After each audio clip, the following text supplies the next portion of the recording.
Hello everyone, this is Yuti Doshi from Man Mantra Mental Health. Welcome to yet another episode of Sunday Stories. In today's episode, we are going to talk about suicide, and that's precisely why I have invited Dr. Rahul Khemani once again with us. Thank you so much for joining us, Doctor. As we all know, he It's has. absolutely a pleasure to come again on Sunday Stories, and I am so happy to be featured in one of these stories again, which means that the previous story was interesting. So please go and watch it. Yes, definitely it was. So, yes, thank you so much for joining us again. Uh, as we all know, he is a psychiatrist and he visits Wockhardt Hospital in Mira Road and Tunga Hospital in Borivali, in Malad, sorry. And he also has his own clinic, Mind and Heart Clinic in Borivali. So, congratulations, doctor, on your newly opened clinic. And so, continuing with today's topic, since it's about suicide, and there are a lot of informative, uh, you know, infographics, we can say, that are being posted about suicide, especially 10th September being the Suicide Prevention Day, and this whole month is about suicide prevention. So I want you to, put some light on this topic. So before we start speaking about suicide, let me bring about a perspective on why are we talking about suicide and why is this important and why is keep a month entirely for the prevention of this. Now let me talk a little bit about statistics. Last year, WHO recorded almost 8 lakh deaths due to suicide. Imagine that means almost one suicide every 40 seconds. Now, this sounds even bigger than the pandemic that is raging across the entire world right now. Imagine that this suicide, even though it occurs across all age groups, it primarily affects the age group between 15 and 29. This That age group is is primarily the most productive age group in a lifespan, we can say, and it includes teenagers and young adults. So I think exactly. this is something really serious and we all need to consider. Looking back into our country itself, they recorded 66 deaths in Kerala and almost 100 deaths in Karnataka due to suicide in this lockdown period. This is, I think, something none of us would know about, since we are so much, involved and bothered about the pandemic currently going on. We keep these issues aside, and 100 deaths by suicide means there might be so It- many people wanting to end their lives, out of which 100 were successful, which is a sad number. So, coming to those terminologies that UT was just mentioning, let's understand what these terminologies mean. The suicide in itself means that when a person wants to end his life with a clear intention and the method used when it is very much explainable. Apart from that, there are other terminologies such as suicidal ideations, where a person is constantly thinking about attempting suicide, whether it's actively or passively. Then there is a concept of suicidal attempt, in which a person has tried to kill himself but was unsuccessful in that. But importantly, that attempt was backed up with clear intentions of ending their life. Okay, So this sounds very scary, and we need to be aware of what these are. right. So it all starts with suicidal ideation, which may lead to a suicidal attempt or may not. Okay, and ultimately suicide if the attempt is successful. Precisely. Now, comparing this suicide, we can have another term called as parasuicide, in which the person attempts suicide, but there is no clear intention of killing themselves. So basically, they do occasionally say that this is because the person wanted to gain a little attention or maybe scare someone so that they could kind of gain sympathy about it. So yes, there can be self attempts and such attempts where a person tries doing something, but with not any intention of completing the act. Okay. And doctor, what are the major causes of suicide? Now, the most important and the most common thing that goes around is always known to be depression. Now, before we jump into depression, let me say what depression is first. People always confuse depression with sadness. Sadness is an emotion, just like any other emotion. It could be like happiness, like jealousy, like fear, like anger. You can feel sad when you fail an exam. You can feel sad when you break up with your girlfriend or boyfriend. You can feel sad when you meet with an accident. The typicality of this sadness is that it is temporary, it wanes off over a period of time. But the sadness and depression, it is very, very pervasive, persistent, consistent. It is stuck onto you despite the fact that you don't want to feel sad. Along with that, it consistently stays for a period of 2 weeks. Now, along with this sadness, there are other features that are seen as well, such as losing interest in things that you would love to do before. You lose to love playing the guitar, you don't like doing that now. Hmm. You have no energy throughout the day. You feel tired all the time. You feel you don't want to do anything. You can't focus on your work. You can't remember things that were so important for you. Hmm. You suddenly start feeling guilty about things. You start feeling hopeless about your future. You feel very worthless about yourself, and all these things eventually lead to a point where you start feeling that you want to attempt suicide, and you might, depending on the state and severity of the episode. Right. So I would just like to rephrase what you said. Sadness is a temporary emotion, and depression includes sadness, but for a very long period of time.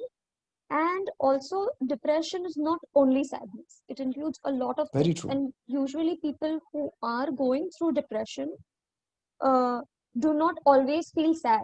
There is also a feeling of numbness or neutrality along with other things, Precisely, precisely. right? So, one major reason for someone having suicidal ideation is depression. Apart from depression, what would be the other causes for suicide? You have come up with an amazing question, actually, Yuti, because a lot of people just imagine depression to be the only reason for suicide, but there could be other conditions like psychosis. Now, this psychosis is something where a person suddenly has doubts on people and starts having hallucinations. What are these hallucinations?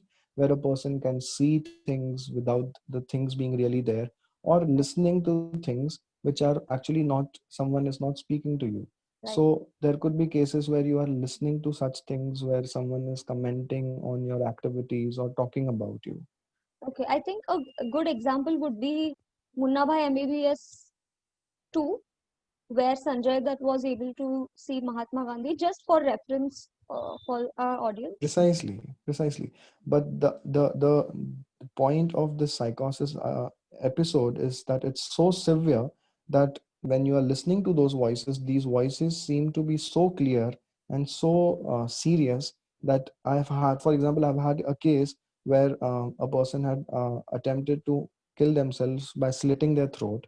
And when I asked him in the interview that why did you do this, the person clearly told me that he was listening to a voice which was ordering him that you need to kill yourself, and it was so clear and sharp and authoritative that the person could not stop himself.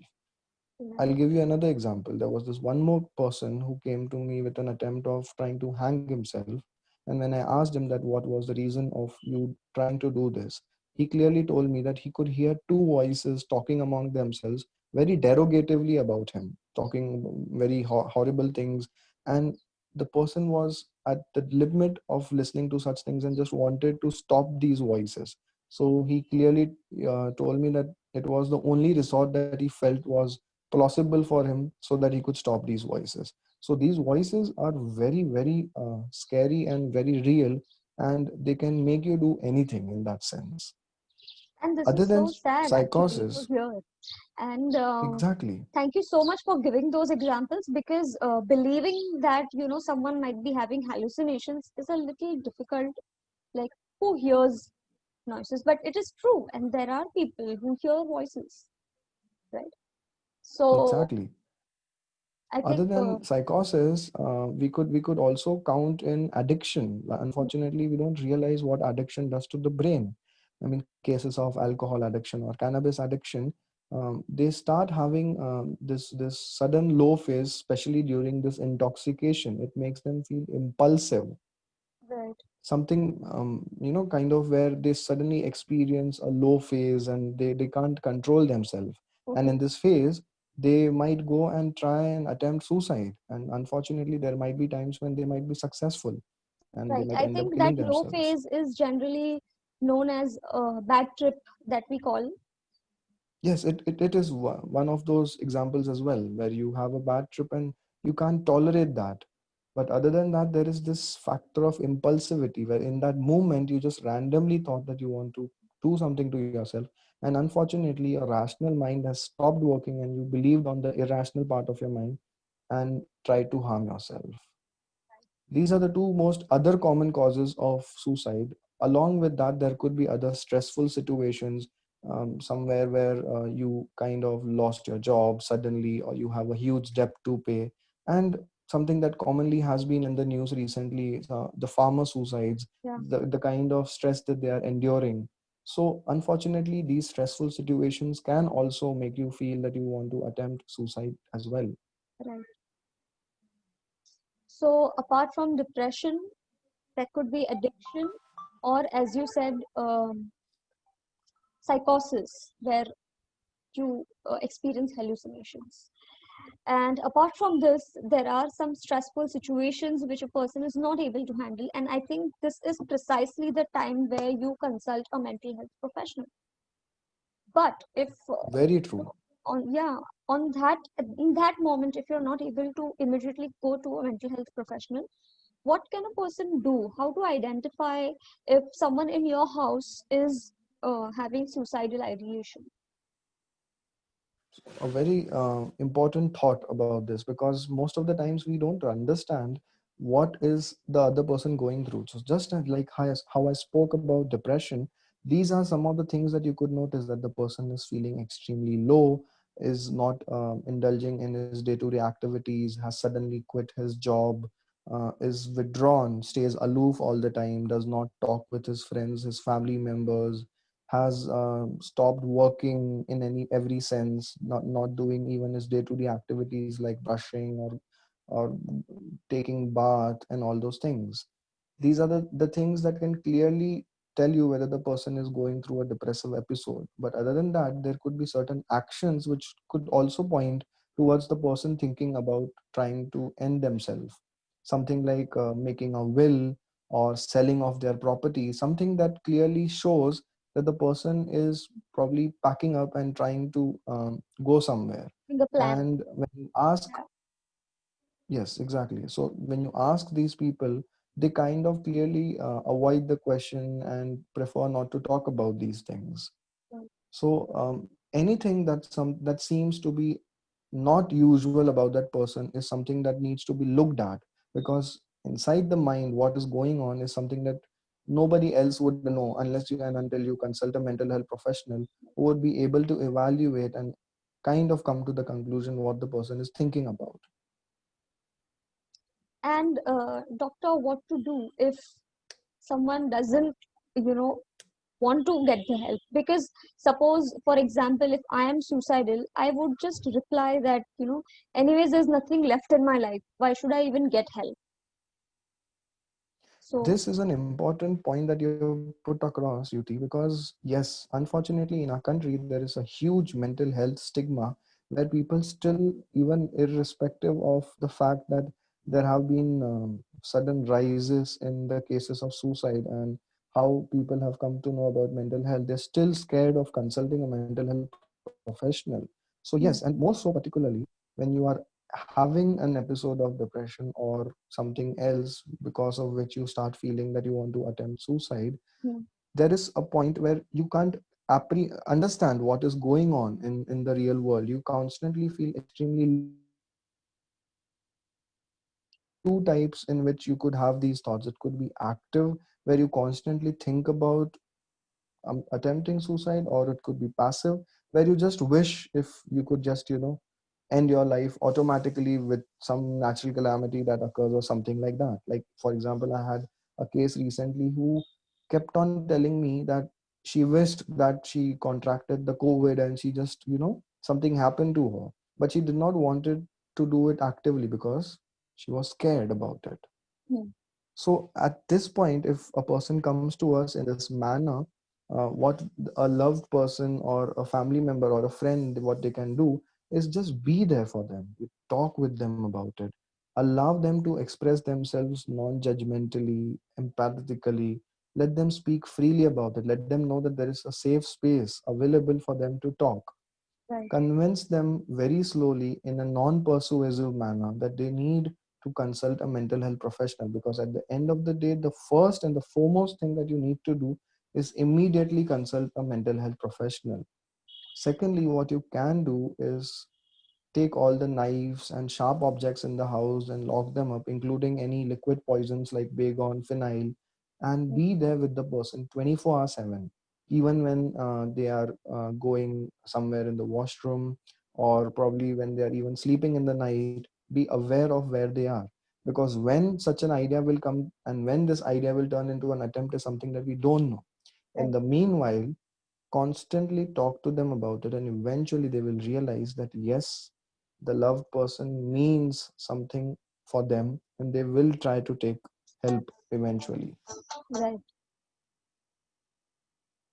I think this is something really important, which every family member can do if they see someone in their house having suicidal ideation.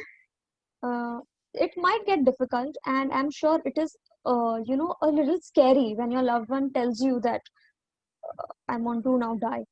It's it's very scary, but I think this is the time when we need to be there for them. And what you just said, the tips that you have given are really, really helpful. Thank you so much for that. And I one last question is, what would you like to tell our viewers?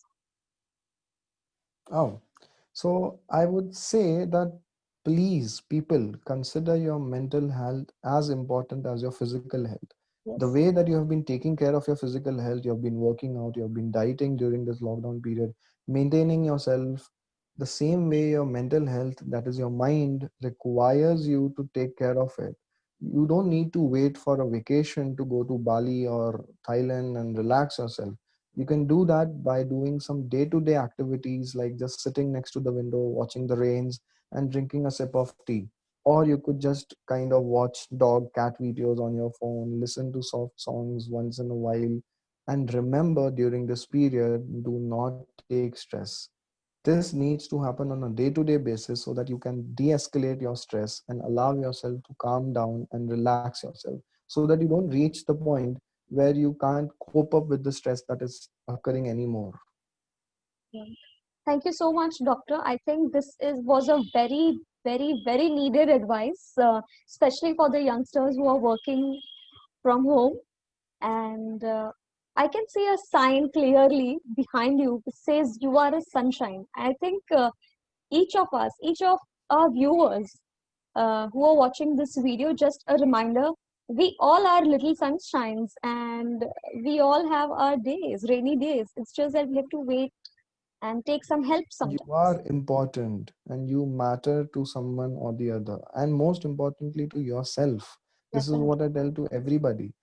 You come first before anyone else. Everything starts with you and then the rest of the world. Right. So, yes, thank you so much. Thank you, all the viewers, for watching, and thank you so much, Doctor, for joining. Absolutely, it was a pleasure. And in case anyone is interested in reading about a little more about mental health, I have a wonderful page called A Psychiatrist Speaks, which you could just go through and maybe learn something more about your mental health. I'll tag you in Thank the you. caption section. Surely. Yes. Thank you so much.